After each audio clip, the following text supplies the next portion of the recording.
2 अक्टूबर 1904 देश के बहुत प्यारे लाल यानी लाल बहादुर शास्त्री जी का जन्म दिवस। गांधीवादी मूल्यों और देशभक्ति के वातावरण में पले बढ़े शास्त्री जी मात्र 17 वर्ष की आयु में गांधी जी के असहयोग आंदोलन में कूद पड़े।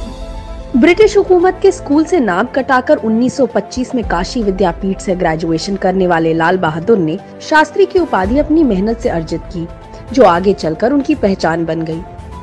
1928 में गांधी जी के आह्वान पर कांग्रेस के सक्रिय सदस्य बने शास्त्री जी ने आजादी की लड़ाई में 7.5 साल जेल में बिताए। 1942 में जब गांधी जी ने भारत छोड़ो आंदोलन की घोषणा की, तो हाल ही में जेल से बाहर आए शास्त्री जी का ठिकाना बना पंडित जवाहरलाल नेहरू का घर आनंद भवन।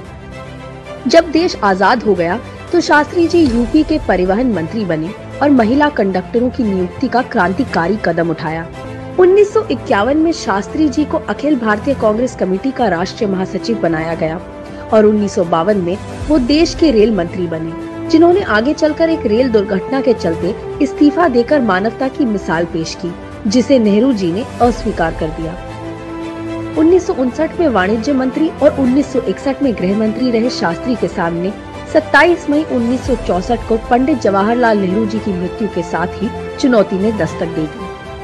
मगर भारत का ये लाल चुनौती से घबराया नहीं और 11 जून 1964 को ही भारत के प्रधानमंत्री के रूप में ये कहते हुए शास्त्री जी ने अपने इरादे साफ कर दिए कि हमारा रास्ता सीधा और स्पष्ट है, सभी के लिए स्वतंत्रता और समृद्धि के साथ एक समाजवादी लोकतंत्र का निर्माण और सभी देशों के साथ दोस्ती के जरिए विश्व शांति की कामना।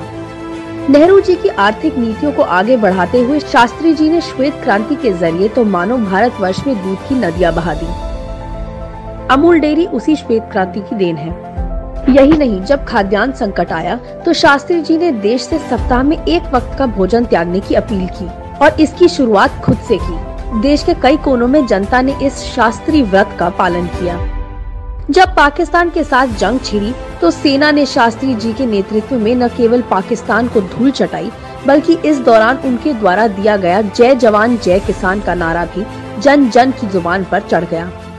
अगर तलवार की नोक पर या एटम बम के डर से कोई हमारे देश को झुकाना चाहे, दबाना चाहे, ये देश हमारा दबने वाला नहीं। एफसीआई हरित क्रांति को प्रोत्साहित करने वाले शास्त्री जी की ही देन है, जिसको आज की सरकार अप्रासंगिक करने पर तुली हुई है। आज लाल बहादुर शास्त्री जी की जयंती पर हम ये संकल्प लें कि न देश के जवान को कमजोर पड़ने देंगे और न ही देश के किसान को। यही शास्त्री जी को सच्ची श्रद्धांजलि होगी। जय हिंद।